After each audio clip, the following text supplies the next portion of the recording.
Dude, the voice acting, the writing, it is all so good in this game. Unbelievable.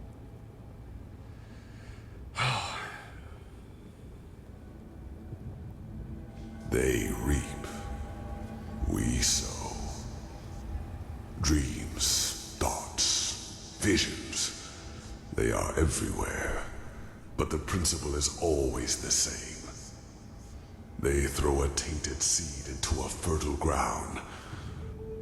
The rest happens by itself.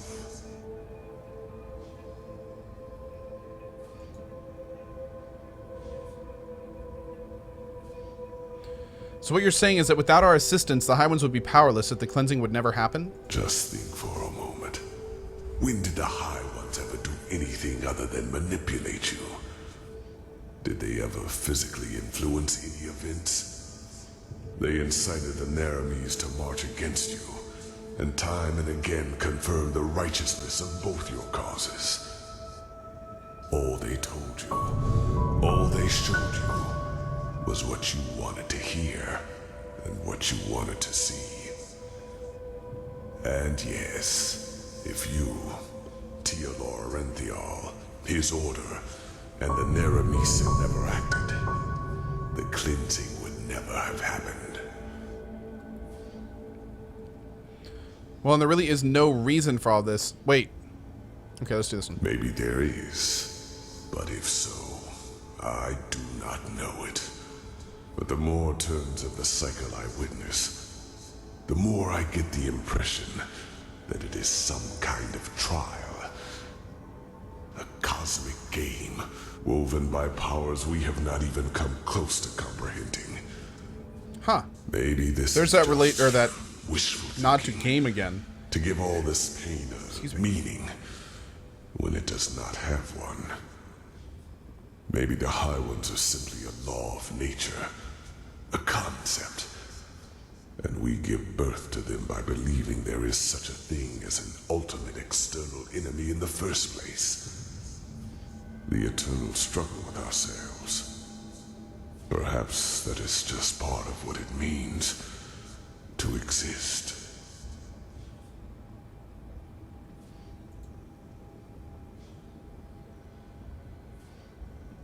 This means Erenthiel just initiated the cleansing. He has signed the death warrant for all of humanity. Like 1,000 others before him, the High Ones knew exactly what they had to do to get him to commit this last act of desperation. They played him with his weaknesses and fears, like a figure on a chessboard. And the saddest part is that until the very end, he will believe that he has done something good. Because he wouldn't accept failure no matter the price. That was his greatest fear, yes. To be remembered as a failure, a broken man. That was the stream the High Ones manipulated him from the moment he died, after attempting to flee from his prison on Nehrim. From the moment he died? What do you mean? The real Erenthiel. He is dead, Prophet. He is a fleshless one of the mightiest tools of the High Ones. Just as you are.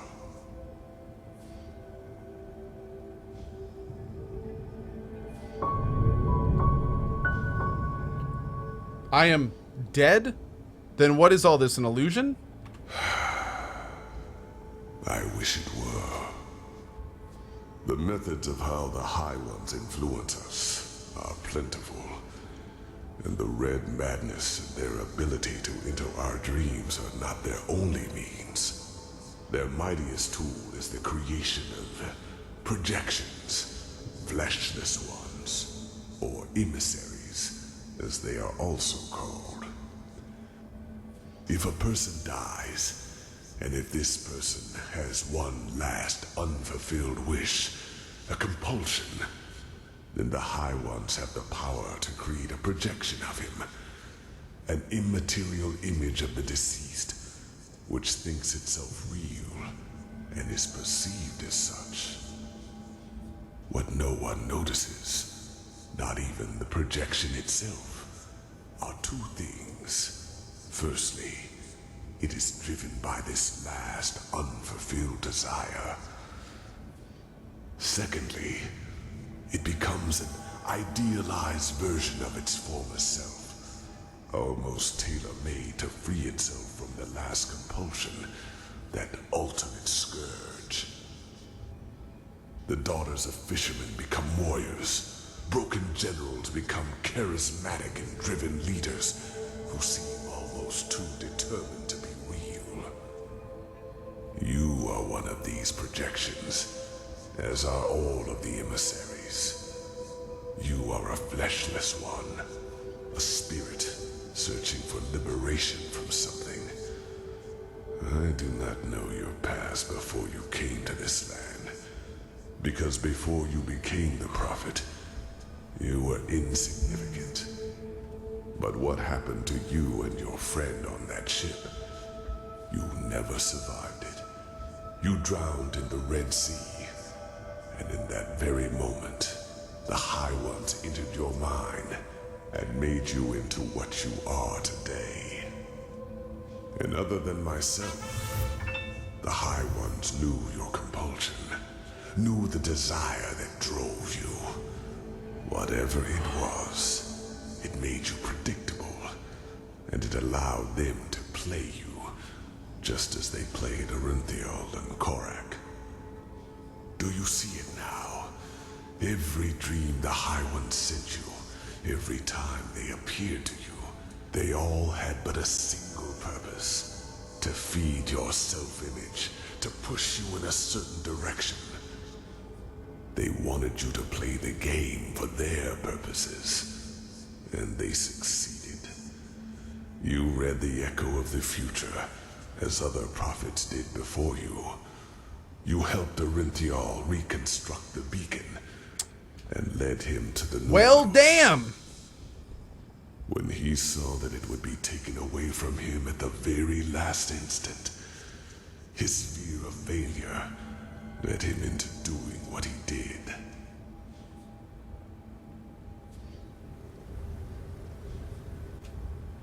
This means that I am responsible? I caused the cleansing? Yeah, it's exactly what it means. You are not to blame, Prophet.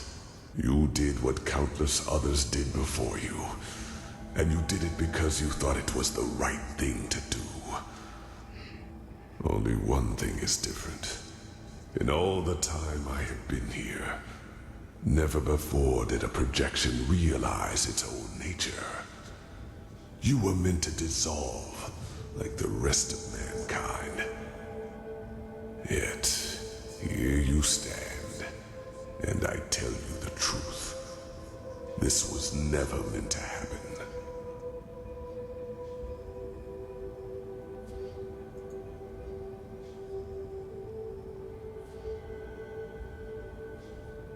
But that means that the beacon was a trap sent by the High Ones from the very beginning? No, it is as I said.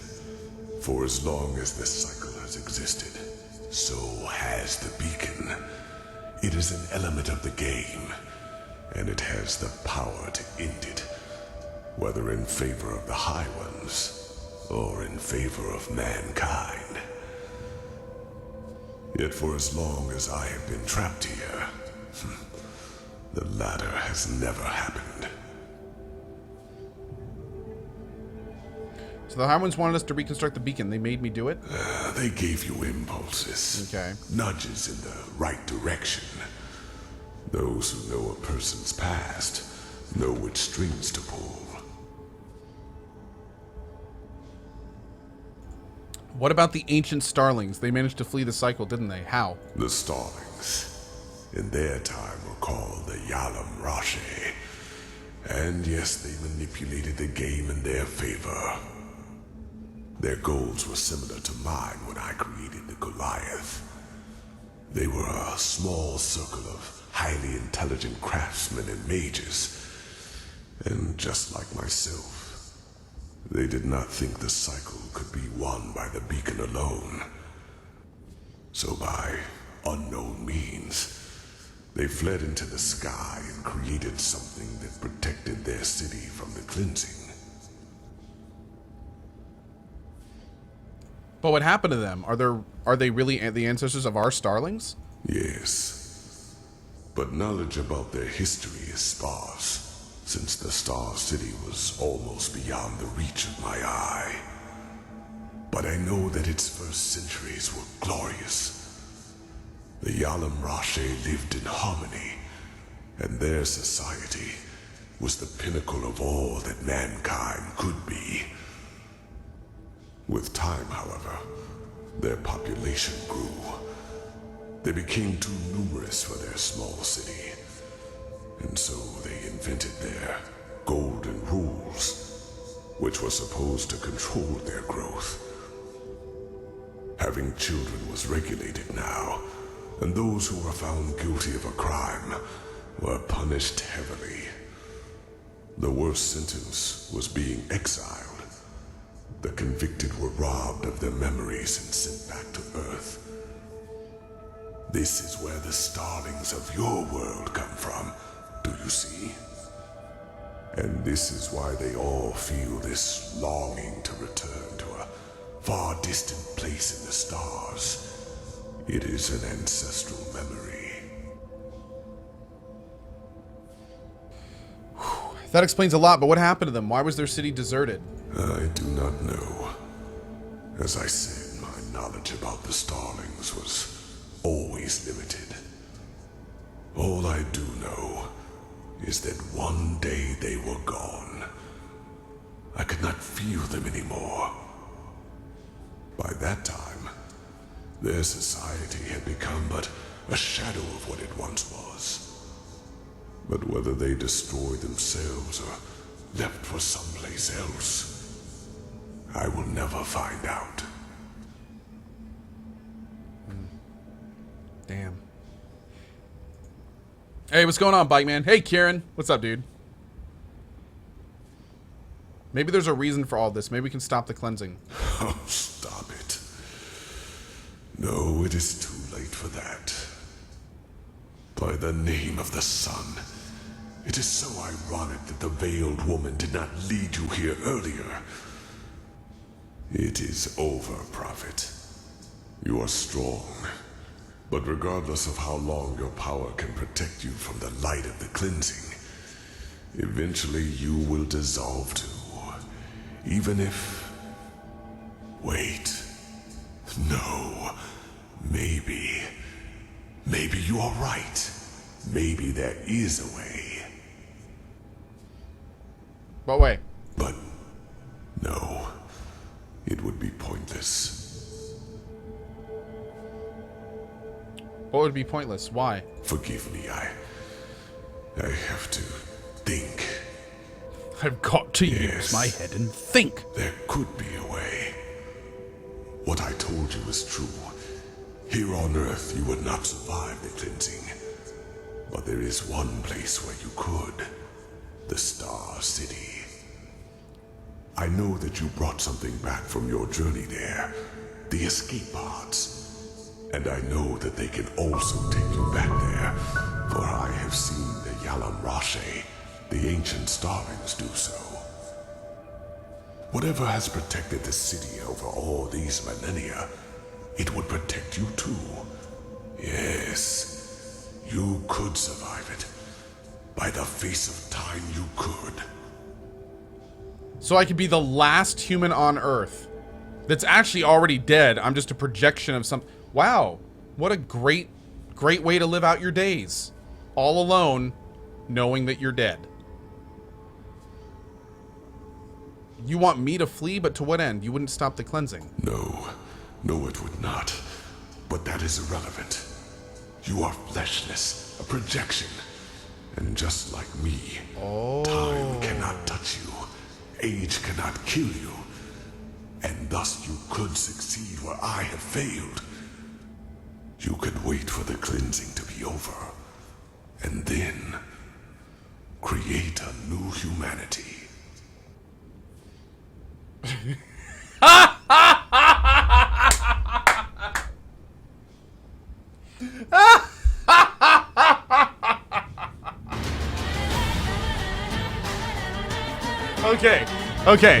Okay.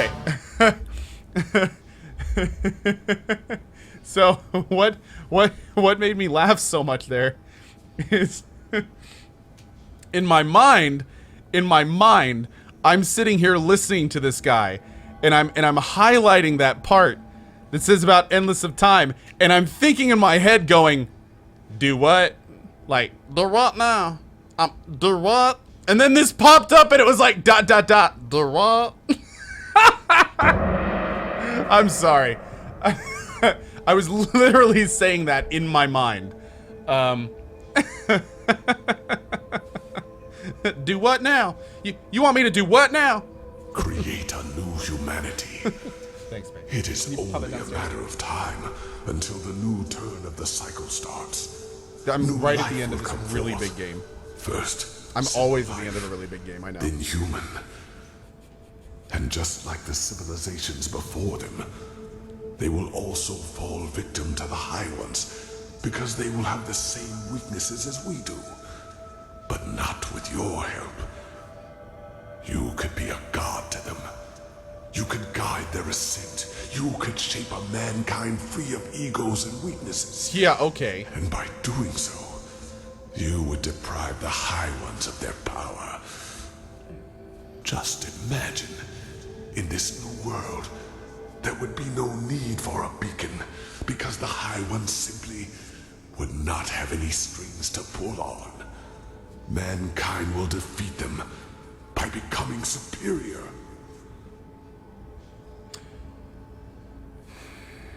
So he's basically saying, you as an astral projection created by the High Ones could lead humanity, free them from ego and mental weakness, and create a new utopia civilization.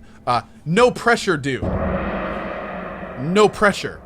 What exactly makes you believe I would survive in the Star City? Those machines are trying to kill us. Yes, because that old starling did harm to the city by trying to destroy a crystal. That awoke the Guardians. But they are asleep now. I can feel it. You would be safe. Believe me. Still, that would mean leaving mankind to die. No, they are already dead, damn it. Orynthiel has lit the beacon. And unlike anything else you could do right now, this would be a chance for permanent change. By the face of time, do not let all of this become meaningless. Every second you waste doubting lessens your chance to get to safety. Yeah, a mankind without ego. What is that supposed to mean? The High Ones reap, we sow. It is our weakness that make the High Ones strong. Our ongoing fragility. And if not for that, the High Ones would be powerless. You could be the one to create a humanity like that. Altruism instead of greed. Self-responsibility instead of the continuous search for an enemy. Awareness instead of blindness. Okay, let's ask a logistical question. If I'm the only human to survive, where exactly am I going to find all these new people to turn into my egoless thralls, basically? I don't... The cleansing kills everyone, doesn't it? He said it would spread to the entire world. That's why there's no civilizations from the past. So... But what makes you believe I could do that? The Lightborn tried to do the same thing and they failed. The Lightborn tried to force their ideals onto an already rotten people. Just like the Pyrean Sun Priest and the countless false deities before them. You cannot save a tree. Oh, they have a respawn timer. Withered. But with Thanks, you chat. as a Appreciate that. deity to lead I forgot about us the respawn through timer. mankind, it would be entirely different. You could completely change what it means to be human. And would it not be presumptuous to rob the world of this chance? Simply because you are afraid of failing? Believe me, I would give a lot for this chance. Oh, so what you're trying to tell me is we just gotta hang around for evolution. You see, Cole, when a man monkey loves a female monkey, and they go into the jungle, eventually a human pops out. And then you just raise from there, and it's great. Yeah? Okay, good. Perfect. That sounds good. And I guess monkeys don't get cleansed, right? Yeah, thinker. And you're thinking, chat. You're thinking. No, this is wrong. I can't let all those people die. There has to be another way. You hinted at something. Yes. Yes. I regret that I did. Please. Right now, you have the chance to break a millennial-old pattern. Do not let it go to waste. I beg you. I will make the decision once you've told me all of my options. Ah, you are so stubborn. But, well, you might be able to destroy the beacon itself. The light, it consumes everyone who gets too close to it. But you, as a projection, you might be able to do it. It will not stop what the beacon has already done, but it will interrupt it. However, it would mean your death. Yours and that of all life in Enderal. It is too late to save them now. And even if you succeed, it changes nothing. Yes, Korik would be dead. But do you think the High Ones would just give up? They would retreat for a few years. Decades, maybe. No more. And then it would all happen again. Until another emissary lights the beacon. Trust me, I know humans far better than I would like to. Within a few years you would be forgotten, and they would win, as they always do.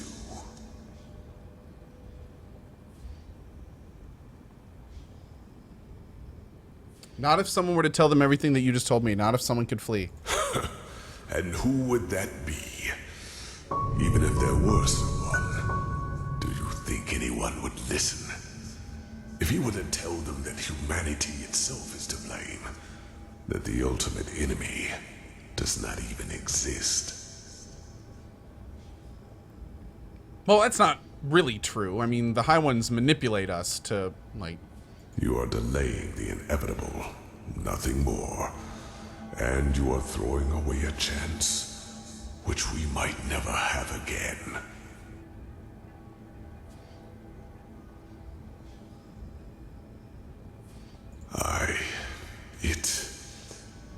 It means a lot to me to hear you say that. What is important now is that we act quickly. The cleansing is already happening, and you will not have much time left to flee. You must go through the portal and then back to the temple. Then you have to activate the pods, and the rest will happen automatically. When all this is over, I will try to reach out to you. One more thing. You said you could see what happens in the world. What about Kalia? Is she really dead? She is. Oh, I'm man. sorry, but this is one more reason why you have to do the right thing. Please, make her death matter. She really did die.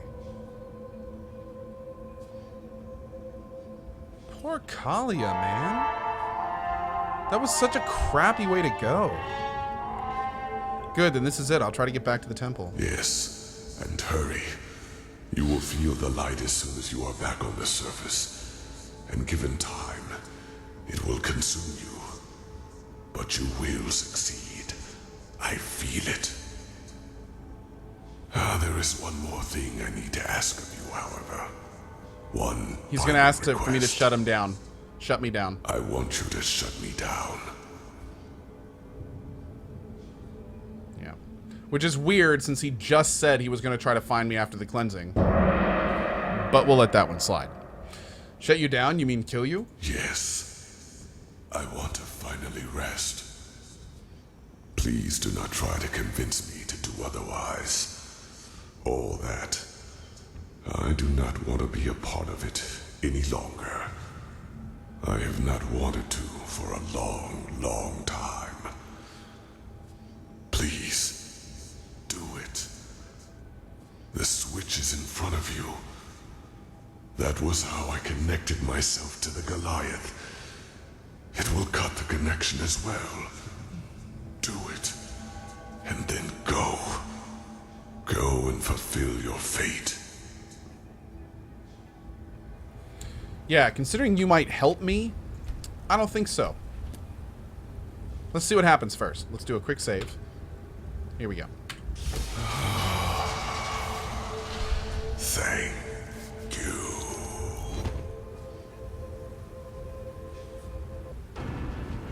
Forgive me. The two of us will now exchange places. I am sorry for the deception. And if there were another way, I would not do this. Even though you made the right choice, you are too naive to become a true god. What do you know? What have you seen?